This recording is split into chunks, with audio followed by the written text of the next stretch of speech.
So Killer Mike was on that, and I want you to take a video by a creator named Big Matt 510. He's on Instagram. Go check him out. He puts out great work, by the way. Giving you a critique of some of the things Killer Mike had to say, and then we're almost on our way to Eric Benet. See what I did there? Check this out. Intentions and impact are two different things. See, what Killer Mike should have done was told people, I don't give a fuck, vote for this woman. Policies, this, that, and the third, vote for this woman. See, I feel, and I'm not going to just say Killer Mike, but I think a lot of black men, a lot of black people validate and equate worth based on what we get. And if anyone has went to college, taken federal government, knows if a black president does anything for black people, it's going to cause a fucking riot. Bare minimum, black president does something for black people and nobody else, the next president is going to come in and wipe that shit away. And possibly do something for what's the name? It's an educated, strategic thought process that one must have. So what are you going to do for the black community? What are you going to do for black people? Well, nothing, because I'm going to do something to ensure that black people eat. Kamala even said, I'm going to do things because black people, anything that is for black people, everyone else capitalize off of. Look at history. Everything that has been geared for black people, other people who aren't white benefit off of it. And if I have to tell you this, you're not paying attention. And look at it like this. If we would have been like, I don't give a fuck, we're voting for Kamala. It would be exactly what MAG is doing right now. They don't give a fuck about shit. They're voting for their best interest. Bare minimum, I don't give a fuck. Fuck this dude. I mean, let's just keep it real. You have a franchise, a basketball team, a franchise. Are you going to pick the qualified candidate, even though they're hard or they might whatever? Or a motherfucker who has zero experience controlling any fucking thing? He's shooting heroin in the fucking parking lot, but that's our coach. He's diddling minors, but that's our coach. No, fuck him. He has no experience. Vote for this sister. She has more experience working with groups of people, being in control, knowing structure, knowing time management, knowing policies, knowing rules, knowing the laws, opposed to this motherfucker who knows nothing. So at this point in the game, intentions don't mean shit, because guess what? How good are Killer Mike's intentions when a guy who's a convicted rapist and child molester is the president?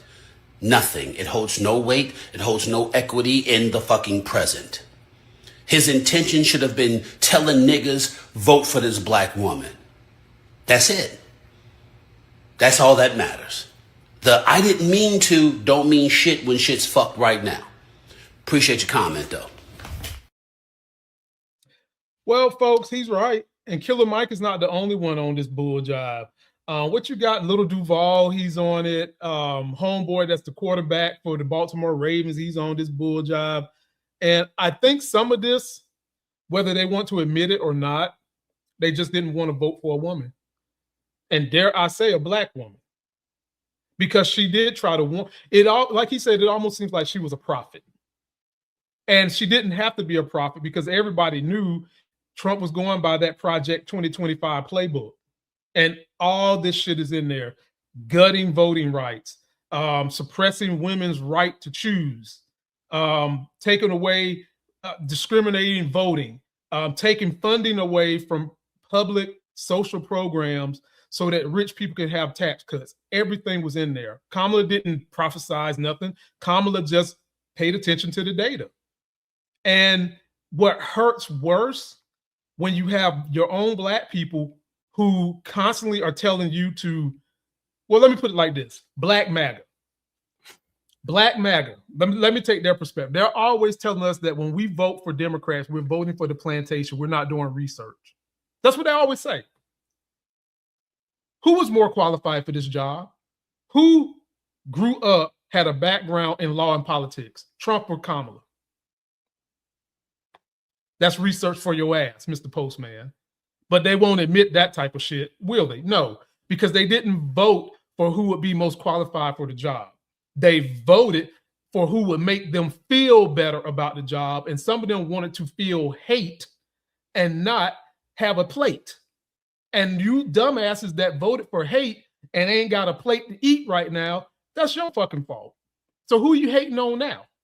Or are you still yucking it up for Trump when he does some racist shit? Killer Mike, you was a part of that. You was a part of that. You helped foster that.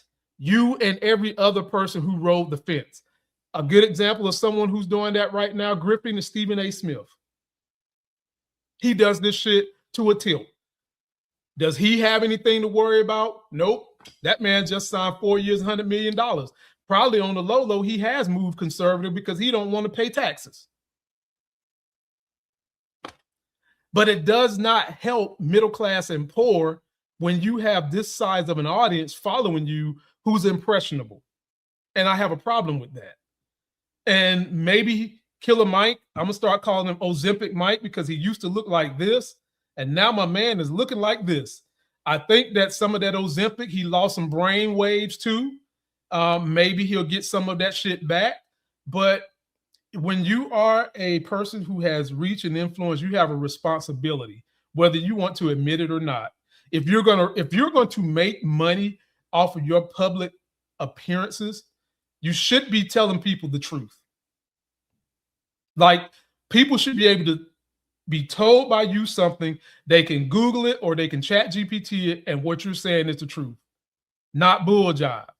Not this alternative fact shit that Trump and MAGA lives in, not in that bubble, the real truth. And it should be, if you're someone who has been for Black people, talk about the things that can help bridge the gap between Black people and the issues we have with inequality and the issues we have with wealth inequality. That's what we should be doing. And he hasn't been doing that. So post your comments, y'all. Let me know what you think on Killer Mike out here just caping it up for the wrong causes. And we are going to move on to the next subject, which is another one of those kind of Black MAGA subjects that they love to run with. And it's from my guy, Charles Barkley, who, folks, Charles Barkley, he is not a Republican. This is something he said the other day. Poor people have been voting Democrat for 50 years and they're still poor. And guess what, people? There's some truth in that.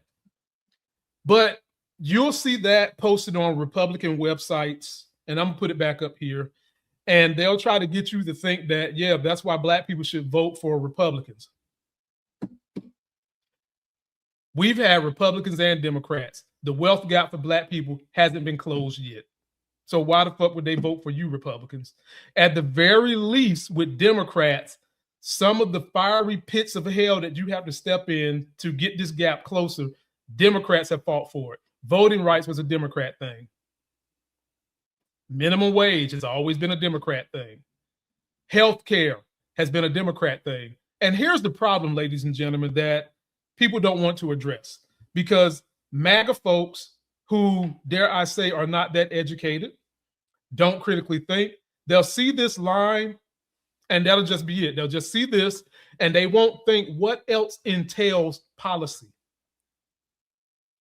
Forget you've got to have a majority in the House, a majority in the Senate, and normally a president couldn't act unilaterally. But we've learned that that shit is a lie. That was just some made up shit by white dudes. We've seen Trump act unilaterally all he wants to and get away with it. So maybe, having seen this, maybe the next Democratic president will get his ass up in there, shuck and jive, say fuck you Supreme Court, say fuck you Senate, say fuck you Congress. I'm going to give these Black folks 50 acres and a mule, or the equivalent in finances. I'm going to give all the American people minimum wage raised to $25 an hour. And if corporate America wants to have a bellyache and throw up, let them. Corporate America is what's been screwing the middle class and poor for all these years. And you know how they get away with it? Social issues in policy, religion in policy, gay rights in policy.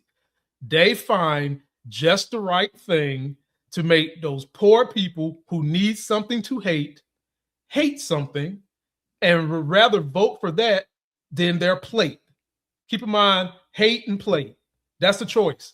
You're either going to live off hate or you're going to eat food off your plate. And MAGA, Fox News, Republicans, and even people like Stephen A. Smith is learning that you can grift into a hefty salary and you can grift into a whole lot of power by placating these people that would rather have hate than food on their plate.